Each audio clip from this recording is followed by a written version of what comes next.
This is your Tuesday daily delivery. I am Michael Rand. Happy to be back for another day. Hope you all are having a great day out there.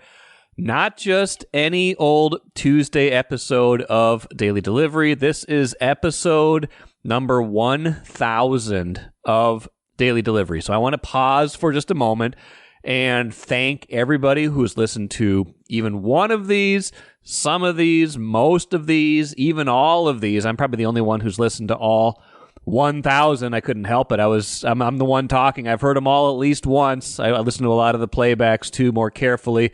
Obviously hear it a lot when I'm editing as well. But just to pause to say thank you to everybody who's listened for almost these last 4 years now. Started in February of 2021. Many more to come, I would imagine. I would hope another 1,000, 2,000, whatever we do here. I'm enjoying it. I hope you guys are as well. So thank you guys for continuing to listen. Love any feedback you can give me. Maybe leave a rating, leave a review, leave a rating on your podcast platform. That's the one thing you could get me for episode 1000 to commemorate this event. Like I said, a lot of good stuff coming up on this special episode. Andrew Krammer joins me in a little bit to talk Vikings, of course. He's usually on Tuesdays in the fall, reviewing the film, putting up with my hot takeaways about the Vikings. We'll get into Sam Darnold versus Kirk Cousins, what we saw from Darnold in particular in that game, some concerns with the run defense, and the emergence of Jordan Addison in this offense. My good friend Keith Rashad joins me for some Vikings poetry as well. 4 poems today. Could not have it any other way on episode 1000 and also off of that big win over the Falcons on Sunday. A Twins thought at the end of the show. First, though, what did I miss? You know, I do a Substack. I think some of you guys know that. I do a Substack where I do more personal writing, not really sports-focused at all. Called The Friscalating Dusklight. You can find it most easily by searching Michael Rand and Substack. My last thing I wrote over this past weekend was about telling the truth, about saying things that are true, even if they are unpopular, even if they don't seem to be the thing that your group is thinking. Being open to new ideas, being open to saying things that, especially online, that maybe go against the grain, and how we've become less tolerant of that over time, and how I don't think that's a good thing. So let's start with some truth right here. Gopher men's basketball team lost 82-67 to Indiana on Monday. Second straight Big Ten loss, 4th loss in the last 5 games for the Gophers. Head coach Ben Johnson, after the game, sounded pretty upset with the effort, challenged his team. Marcus Fuller was there writing about, how he didn't come out for his post-game news conference until about 45 minutes after the game, challenging his players with better effort. I want to play a snippet that Ben Johnson said in his post-game, I believe in response to Marcus's question about what he is seeing right now. Again, this league is unforgiving. I think Indiana was projected to be second in the league. Mm-hmm. Michigan State was projected, I think, 5th. So it's unforgiving, and you have to rise to the level of competition. And those guys need to understand there's a certain standard, but there's winning habits that you have to have. And you have to do that every single day. You have to build that every single day if you want to have any chance to win games. Those are all good points, and I think they're valid for any team. But let's be honest about these Gophers. They do not have the talent, start to finish, front to back on this roster, to compete in the Big Ten. We knew that going in. We knew it when they lost Hawkins, when they lost Payne. The vagaries of NIL, the vagaries of the transfer portal have diminished this roster. They were not able to replace those players with the same caliber of players. They lost Cam Christie, of course, to the NBA draft. He's gotten a little run already with the Clippers, so good for him. Not a bad move by him. These other guys, I'm sure, got a ton of NIL money to move on. That's reality. The flip side of the reality for the Gophers is they do not have the same level of talent, not even close this year. So Ben Johnson, the card he has to play is we have to play harder. We have to play harder if we are going to compete. They can only measure themselves against how good they can be, and I get that. But if we're talking about their ability to win games in the Big Ten this year. A little bit of it will be determined by being able to compete. A lot of it is just stacked against them from the beginning because they do not have the talent this season. It's just an unfortunate reality. I think it's going to be a long, long year for them, kind of more like 2-3 years ago than it was last year where they got more competitive. I think they could have been a pretty good team if everybody had stuck around, but they didn't. The reality is this is not a good team. This is not a team that can compete. They were holding teams down defensively in the non-conference season. Guess what? They were not playing anywhere near the caliber of team they're playing right now. So if they were having success back then, it was more because of the opponent than it was because of them. So I think they can get better than what they've shown against Michigan State and Indiana, but they do not have the talent level to compete this season. They've got some players. They got some nice players. Dawson Garcia is still a very good player. They just don't have the horses this year to compete. Ben Johnson can't say that. So he's got to say, we got to work on our effort. We got to work on giving our best every night, things like that. That's true. That goes a long way no matter what the talent level is in your roster, but it sure goes a lot farther in terms of results when you have the types of players they had last year and not the type of roster they have this year. Mostly good, Andrew Krammer, I would have to say, after you put up 42 points and beat the quarterback who used to be here. I can't imagine they have a ton to be mad about, but we'll find a few things to nitpick, I would imagine, on today's segment, right? Yeah. It wasn't totally perfect, but they went into the fourth quarter 21-21. Yeah. It was right. A tight game until it wasn't. The Falcons really fell apart there at the end. It was a tight game until it wasn't. Well, you're going to have to indulge my 3 hot takeaways before we get to the film. Number 1, I think Jordan Addison is the key to this offense. Obviously, Justin Jefferson's the best player, but I think Jordan Addison is the key to all this because they have achieved a new level now that he and Darnold are on the same page these last 4 weeks, just kind of like not always locked on Jefferson, making them pay when defenses pay too much attention to Jefferson. I think Addison, who I criticized like probably 4 weeks ago, and now he's been on a tear since then. And you were like, just wait. He's now on pace for probably close to 1,000-yard season after that huge game yesterday. I think he's the key to this whole thing. Yeah, he's the key if you don't think that there could be kind of a good number 2 or counterpart outside of him on this offense. And Jalen Nailor, I guess to your point, really hasn't been that. And he doesn't even get targeted in this game because of how wild right.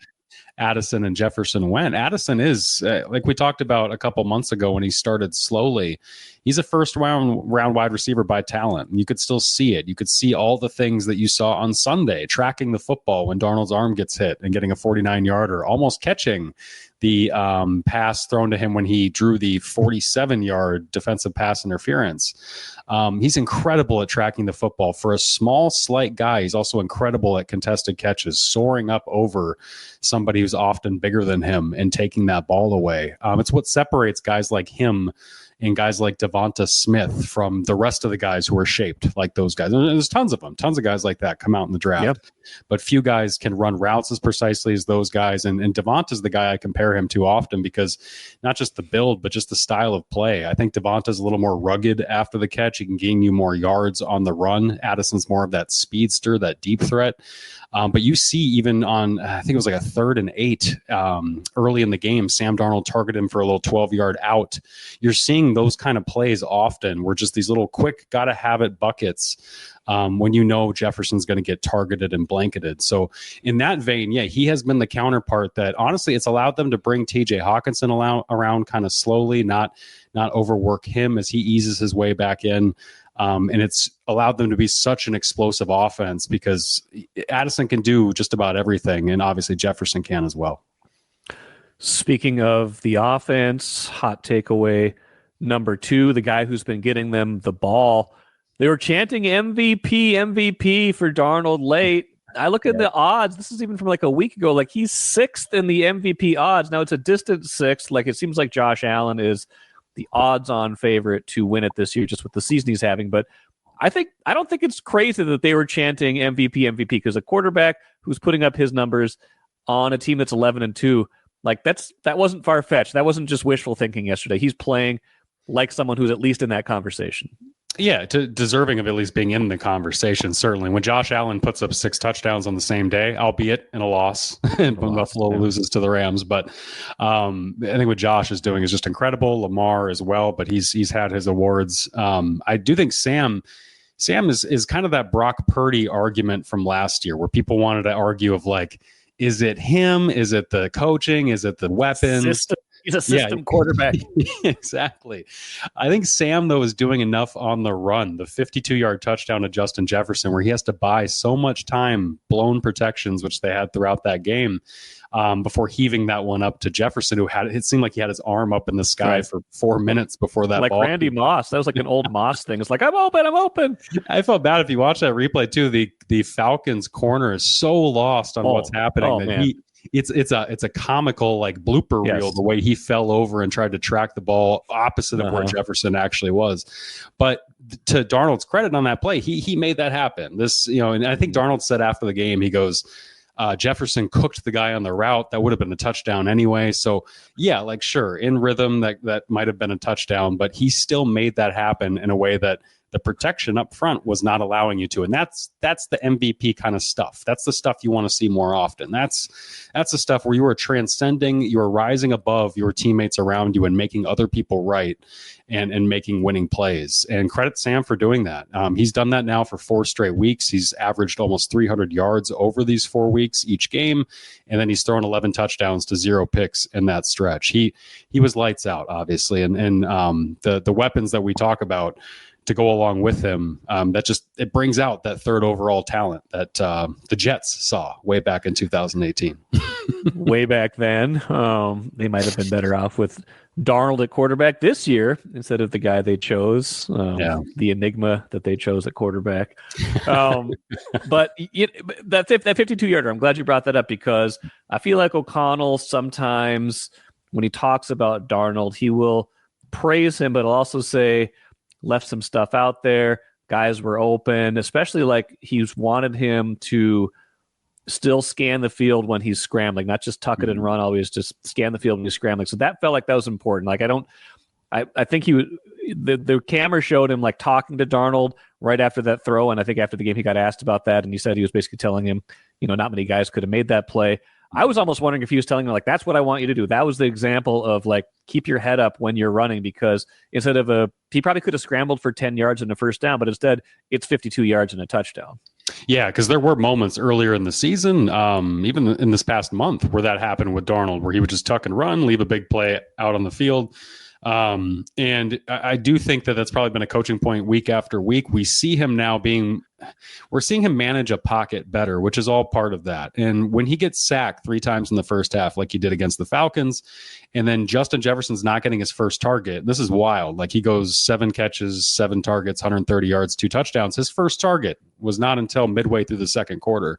Right. But when that happened, thinking of the play right now, Darnold had pressure from his right. And at that point, he'd already been sacked 3 times. And instead of freaking out, tucking and running and thinking, I got to get out of here, I don't want to get sacked, strip sack and all the stuff that's happened before, he slightly steps to his left a little bit and then confidently fires across his body to Jefferson on the opposite hash. And that's the kind of stuff that you see great quarterbacks do. You see Drew Brees, Tom Brady, Peyton Manning, all the greats. They know when to run, when to flee, and when not to, and when to hang in there and the play is still going to be there. And a guy on the other sideline, Kirk Cousins, did that for years in Minnesota. He was not mobile, so he couldn't run, but he was very, very good at throwing while getting hit and knowing how much time I got to get the ball out or whether or not I need to tuck this thing and just take the sack. Sam has the wheels, and so that actually creates a different kind of balancing act for him. He needs to know, I can run away from this guy, but I can also get this 20-yard pass off, and that's what he did on Sunday. And so I think that's part of the coaching, it's part of the development, and it's credit to O'Connell, this entire coaching staff, for bringing this guy along. He's obviously playing the best football of his NFL career, and he's going to get paid by somebody next offseason. Final one before we get to some more of the film. This is the negative one. I feel like the Vikings' run defense is a bit overrated. We hear about it ranking high in statistical categories. I think a lot of that is because they just haven't been run against a lot. Teams have been playing behind against them, and you've seen 2 teams in a row now be able to run against them. What do you think about that, and what are some of the underlying causes maybe of both Arizona and Atlanta being able to run on them more than other teams have? Yeah, before these 2 weeks, the Vikings were, I think, top 5 in yards averaged against them per carry, at least by running back, certainly. And so they had a stretch there where they held Jonathan Taylor to under 50 yards, and then they went through a bunch of bad teams after that. But since then, Cardinals and now the Falcons. The Falcons are a great running team. Bijan Robinson, Tyler Algier are amazing at what they do. They got good schemes. They've been doing it together for a few years. And so that part of their offense was what you had to worry about going into this game. And from right off the bat, it was a 12-yard run by Bijan Robinson. Their opening drive ends in a 6-yard touchdown by Algier. And on that 6-yard touchdown, Blake Cashman was just washed out of the play. Mm-hmm. The Falcons seemed to go into this game saying, we're going to double Harrison Phillips as much as possible, and we're going to let these linebackers try to chase our running backs and just bet on our running backs. Well, you don't often do that. You often try to double and then scrape to the second level because you don't have a guy like Bijan who's just going to make so much happen. I don't think the Falcons respected the Vikings linebackers in this game, and Cashman had a lot of ups and downs against the run. They really miss Ivan Pace. Ivan Pace is no coincidence. He's missed these last 2 games that we're talking about. He's their best run defender at linebacker. He's instinctual. He's a maniac. He doesn't think twice.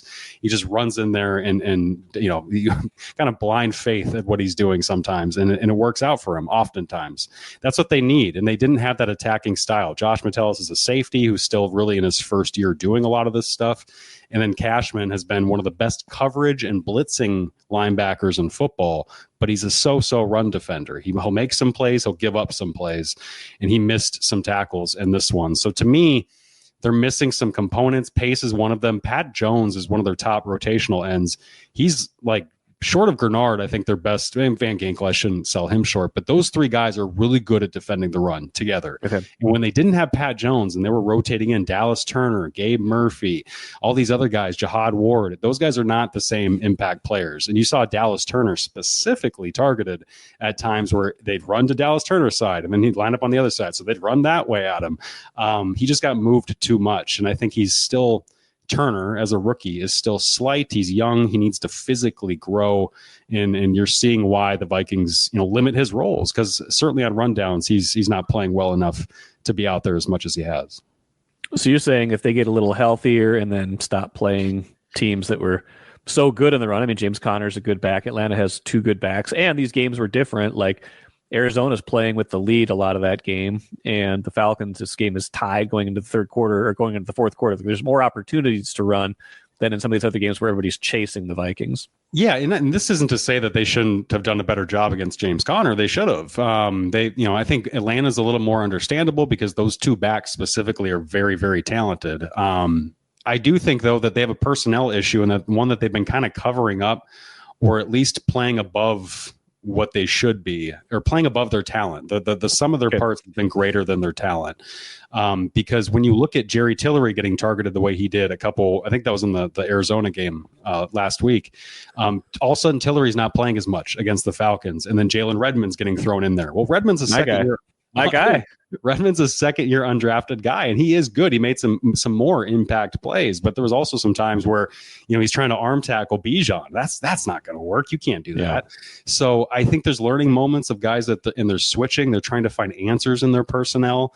They're not going to talk about that a ton. It's all going to be roses and gravy, and it's all great. But I think that this defense has a personnel lack of talent in the middle. And then when you don't have Ivan Pace, it really stands out. And Harrison Phillips is their best run defender at that anchor spot. And the Falcons just focused on him and tried to take him out. Let's switch to more of the film review. I felt like I think we talked about Darnold a little bit.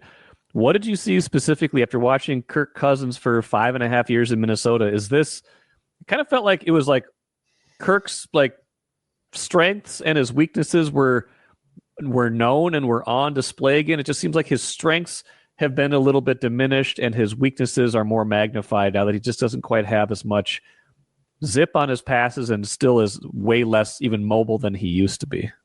Yeah, I think going into this game, Kirk had got the ball out as quickly as any other quarterback. Like the Falcons had just turned to this style of catch and run kind of stuff. And when the Vikings aren't worried about getting beat deep, it all of a sudden is not a problem to stop the underneath stuff. The Vikings struggled with that against the Rams. They struggled with that against the Bears, where you had these quarterbacks who could run around, buy time, or in the Rams case, just an incredibly well-designed system that could leverage their underneath stuff and the downfield stuff. The Falcons cannot throw deep. Kirk cannot throw deep.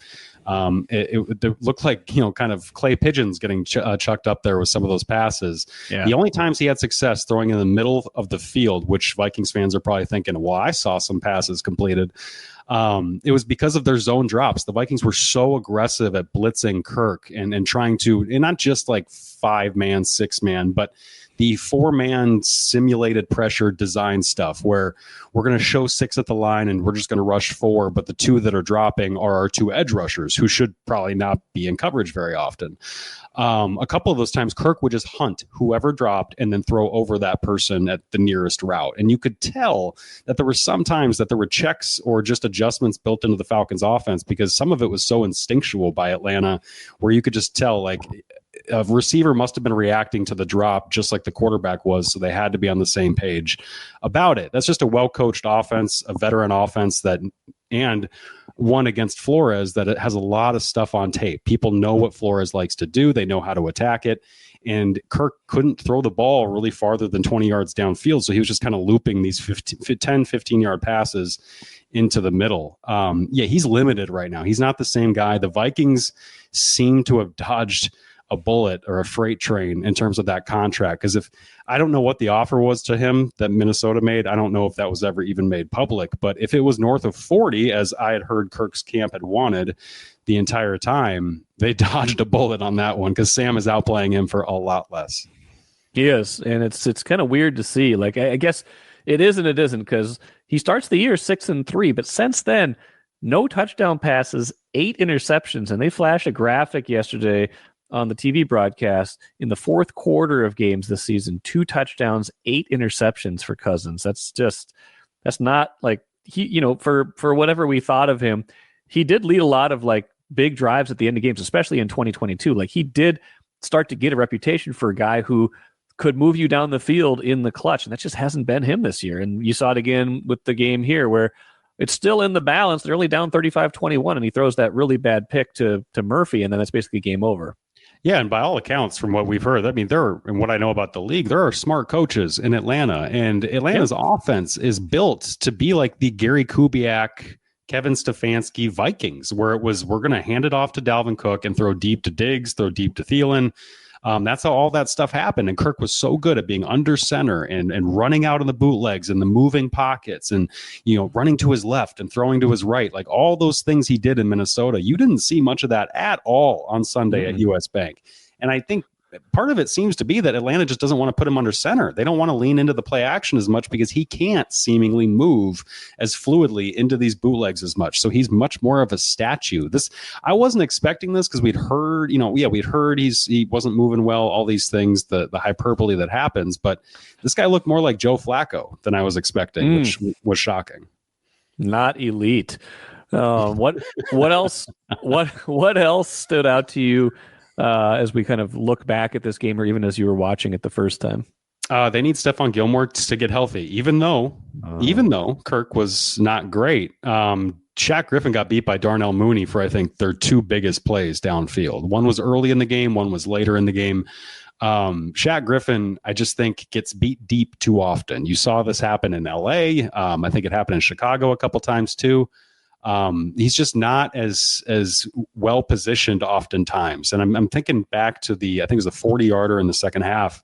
Mooney ran just a go route, and the Vikings seem to be playing a cover 3, which means that Shaq, who's playing his own technique with his eyes to the quarterback, backpedaling, needs to get more depth against a faster guy than him. And he just doesn't. Mooney just beats him deep. Kirk's able to loft this moon ball over him, and it has plenty of time to get there because of how badly Shaq got beat. So Gilmore needs to get healthy because Gilmore and Byron Murphy are obviously the best duo on this team, bar none. And then Griffin's much better in more of that third role. Come in on obvious passing downs, will put you on, the weakest part of the offense, and it won't look so bad. I just think there's a reason why he's been kicked around, and we've seen this year he's not he's made some plays on the ball, but he's not the most sound cover guy play in and play out. And when you don't have Gilmore for the first time, like they did on Sunday, it really stood out. Now, I didn't hear Fabian Moreau's name called a whole lot, and Yeah. I don't know if it was a snap count thing or if they were hunting more Shaq Griffin than anything, or if they were playing zones. I just didn't hear his name very much. Yeah, I think it was a few fold. I think Fabian still played like 50+%, so he was out there a lot. I think part of it was Atlanta was getting the ball out so quick that it's not like they might have been targeting Fabian's side, but there weren't a whole lot of long developing pass plays where Kirk could read through his progressions because, one, their offense isn't built like that. Two, the Vikings weren't letting them play like that. They were being aggressive downhill, blitzing, kind of forcing him to get the ball out quick, even when he wanted to hold it. And it's a good way to play when you're not worried about, again, the quarterback just lobbing it over your head the way that some quarterbacks have done before. I do think that I think that was part of it. I think that Fabian wasn't targeted because this was not an offense that was going to get to their third read too frequently. Okay. All right. Anything else stand out to you, or we can clear this up and get ready to go for next week? No, yeah, it'll be a great kind of end of the season here with their final 4 games coming up against the Bears, Seahawks, Packers, Lions, 3 in the NFC North. Sam Darnold continuing this run now for 4 straight weeks. Maybe it's hubris, but I become less and less skeptical of, well, when's the other shoe going to drop? When's he going to have the bad game? When's the Jaguars game going to pop up again? Because when you look at the Jaguars game, it was 400 yards. He just had 3 really bad throws. So right. He's been great since then. And I think Vikings fans should be enjoying this and trying to enjoy it and not, looking around too much at the big picture and worrying about things. That's what they do, Andrew. You're never going to convince them otherwise. But appreciate it as always. We'll talk to you again next week. Sounds good, Mike. Thanks. Great stuff from Andrew.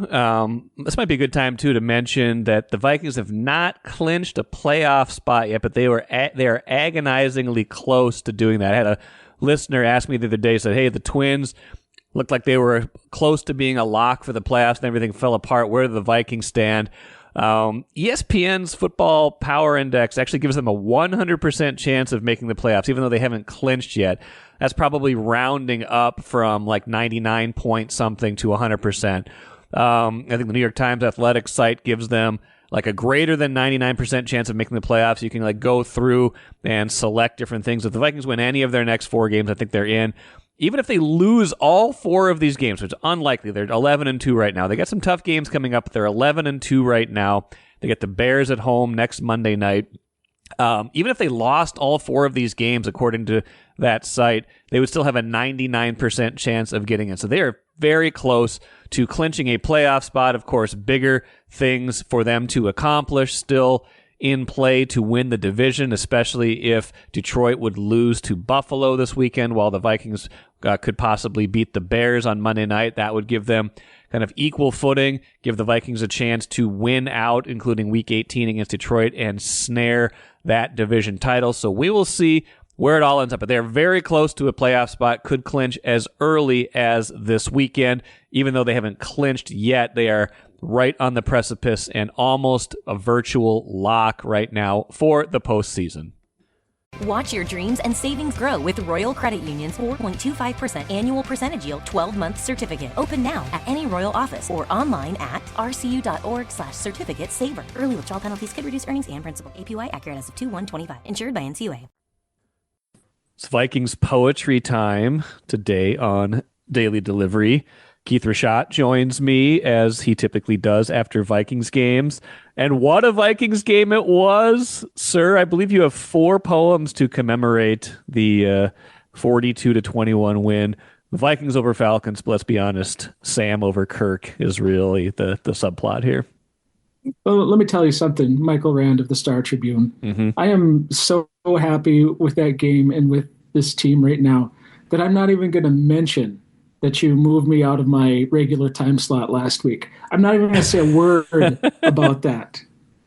Okay. I just want to talk about this game. You did get bumped down to your 3rd billing. It was like Puppet Show, Spinal Tap, and then Keith Rashat. So it was kind of I said I wasn't going to talk about it. Well, you keep bringing it up. You brought it. I think in your own way, I think you brought it up. By the way, I've already mentioned this on the show, but you are participating in episode 1000 of Daily Delivery right now, just so you know that. Wow, your least popular segment gets a nice round number. That's amazing. You're outside of Royce, like you and Andrew have probably been on this show the most. So good for you guys. Always second for you, of course. Okay, your your poems, please. 2 interceptions. Mm-hmm. Not to mention the false start. We're rid of Cousins. Yes. Yeah, I mean, even noted Darnold skeptic John Marthaler, who comes up on this segment a lot, had to admit that side by side on Sunday, when you put Darnold and Cousins next to each other, you realize not just what Sam does, but what you gave up gleefully when Kirk left. Not that he was a bad quarterback, but man, like all of his flaws are on display, right? Absolutely. And with the injury, he's clearly not quite himself. The interceptions were just bad. They weren't fluky. They weren't tip passes. They weren't flirky either. They weren't flirky. They weren't blurky. They weren't blinky. No, they were not fluky, right? No. But they were just bad interceptions. And he does not have the same physical abilities because I imagine he's not completely healthy from the torn Achilles. And he's still a smart quarterback. He still made a lot of good plays. Right. But at that price point for that guy, especially right now, and when you look at what the Vikings got by giving him up, it was just beautiful. It was obviously the right decision. And the fact that Sam Darnold shoved it in his face was just gorgeous. Well, and this is kind of funny. Like, O'Connell gets asked about if this was validating and all this stuff after the game. And he can like barely contain a smile, even saying no. It's like, of course it's validating. Of course, this feels good to them that they know they did the right thing. Like, even if Darnold is here for 1 year, which he probably is only here for 1 year, this was obviously the right move for this year. He's just, not only is he a cheaper quarterback this year, he is a better quarterback than Kirk Cousins right now. We've compared them side by side in these systems. He is a better quarterback than Kirk Cousins. And certainly the Kirk Cousins that we saw on Sunday, who, like you said, is diminished from even the peak Kirk Cousins that we probably saw here earlier in his Vikings career. Yep. Poem 2. I shouldn't complain, but Shaq Griffin picked that ball. Luckily, no harm. I thought so too. That was a weird play, right? Like it's unfortunately, I think they called it right on the broadcast. It's like one of those plays where, however it's called in the field, is you're going to have a hard time overturning it or whatever. But he did pick that ball, and that was another bad throw by Cousins. It could have mattered. Like, the thing that gets lost, right, is when you see 42-21. This thing was 21 all going into the fourth quarter. Like, it was in the balance until, touchdown, fumble, touchdown, interception, touchdown, which really turned the game a bit. I have more to say about that later, but I want to get back to the point about this interception. First of all, he did intercept it. He just got wrestled away when they were on the ground. Okay, I thought so. Yes. But that gets to an even bigger point, which is that I realized while watching that game yesterday that this is the first time that I can remember. And again, this is very much a fan thing. This is something that is from the perspective of somebody who just enjoys watching the games as a fan of the team. But this is the first time I can remember where it feels like, for the most part, the calls are going in the favor of the Vikings. Yes. Right. And that felt like a bad call against the Vikings, that it should have been an interception, but it kind of stood out because it was a little bit glaring in a game where they seemed to be getting a lot of breaks and where the Falcons committed, 4,000 penalties? Yeah, right? somewhere between 11 and 4,000. They shot themselves in the foot. Yep. Yeah, somewhere in that range. And so it is so strange to feel like the Vikings are getting a little bit of luck, getting a little bit of favor on their side, not getting somehow completely screwed by the universe that hates us all. Well, Royce's made that point a couple times, and I agree with him, and I agree with you. Like, it does seem like this year... I made it more eloquently, though. You did. And you made it more directly also. But he's made that point this year, like that by and large, officiating has been favoring them. And obviously you had the Darnold face mask in the Rams game that didn't go their way, and that was a very glaring one that was missed, that, hey, if that goes their way, they have a chance to maybe tie that game and win that game. And I think there's like an interception against the Packers that I disagreed with, that I thought the guy was bobbling the ball going out of bounds. But yeah, by and large, they've gotten more big plays have gone their way, more influential, whether it's bounces or referee calls, I think, than have gone against them, and more certainly have gone the way that I remember happening in a lot of years. Because there is a tortured element of this fan base that isn't just the Vikings always lose in the end. It's that something ridiculous happens to them, and a lot of times it involves officiating. Well, that gets into poem number 3. Oh, well, good. Fleeting memories of joy in a world of pain. Purple happiness. I mean, if you were, how could you not be happy if you were a Vikings fan? That was like one of the purest, like, good days in Vikings history in a long time, right? It just was. Well, yeah, and you know, again, poem number 4 is we'll speak to this more directly, but it's again taking the step back in the larger picture, thinking about where we're at with this team and with this season, and who knows how it'll all end. Right. Detroit still looks like a juggernaut. Kansas City still keeps winning despite the fact that they don't look very good. Yeah. Buffalo looks terrifying at this point in the season. Although they just lost. They just lost, though, but yeah. Well, but they still, they still look like a pretty good team. Yeah. The Vikings look like they might be locked in a wild card seat, or they're trending toward a wild card, which makes the path to the Super Bowl that much harder. So when you look out into the future, there's still a lot that you can be grumpy about if you're looking to do that, John Marthaler, if that is the thing that you do, John. But in this moment, right, if you take a step back, and just like with the officiating, I can't remember a time when it felt like the breaks were going the Vikings' way. I can't remember a time when this team just made me this happy in general.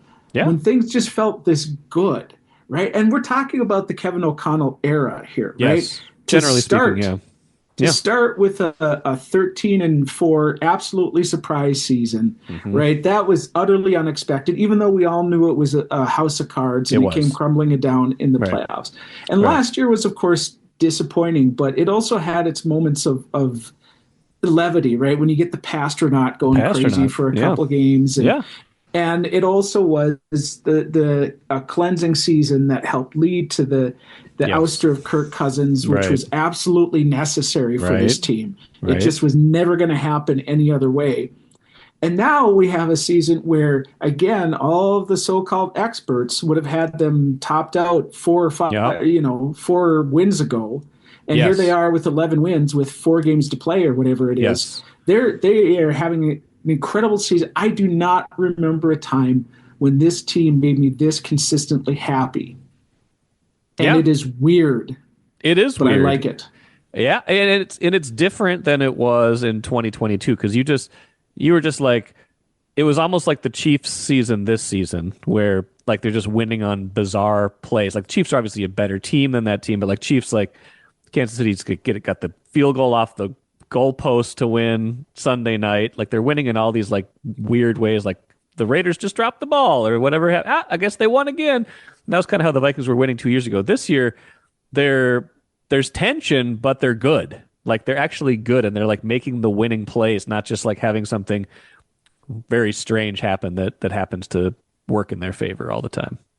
Right. And they're not so much so supremely better than the other team that you absolutely know that they're going to blow them out, but they're clearly better, and they're making more plays. Right. And it's fun to watch a team that is better do what it needs to do on a regular basis. Correct. Poem 4, please. Was it a great game, or was it the greatest game? We're rid of Cousins. I mean, part of me feels a tiny bit bad for him just because he's got to be sitting there on Sunday. Whatever. No. Stop. No. Stop. Okay. No. I'm putting. I don't feel bad for him. I'm putting myself in his shoes though. Like imagine how he felt Sunday, and you can feel a tiny bit of empathy for him. His bank account is still very robust. He's still cashing all of his checks. I don't feel bad for him, but like he's got to be sitting there being like, man, I maybe upon further review, I didn't do the right thing. And there's like Darnold's got. If only he had the opportunity to stay with this team. Oh, if only there was a chance for him to maybe sort of stay in this role where he could have all these amazing weapons around him and a defensive coordinator who knows what he's doing. If only fate had presented him the chance to stay here and enjoy this success. If only. Yes. How terrible we must feel for this guy. But he's the epitome of okay. All right. You know what? That's going too far. Okay. All right. Okay. We're rid of him. Yes. And listen, he goes to Atlanta. He takes the money, but he also probably thinks he's going into a pretty good situation. Then like a month later, they draft his successor, the very thing that he's trying to avoid here. They start 6-3 and everyone's like, okay, this is going pretty well. The last 4 games, he's thrown 0 touchdowns and 8 interceptions, while Sam Darnold has thrown 11 touchdowns and no interceptions. It's just like, it's marvelous, but from the Cousins' perspective, it's just absolutely just putrid. And I can find myself feeling how he feels, maybe more than I feel sorry for him. How about that? No, I reject that. Okay. And so I will... Let me say this about the game itself specifically, right? That game could not have possibly gone more perfectly.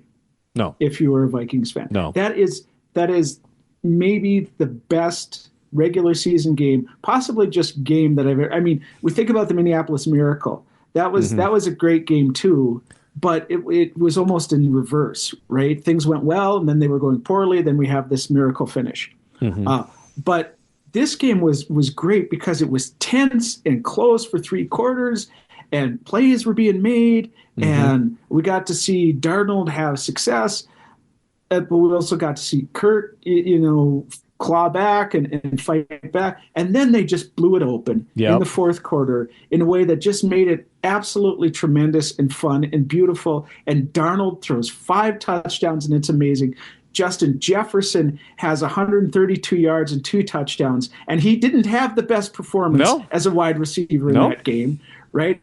Addison outdoes him by just a little tiny bit, right? It was perfect. It was beautiful. Perfect. It was maybe the most enjoyable regular season game that I can remember for this team. Yeah, I don't think you're wrong about that. It was very satisfying if you were a Vikings fan, and I don't know where they go from here, but they get to play the Bears next, and they can't give up on the chance of.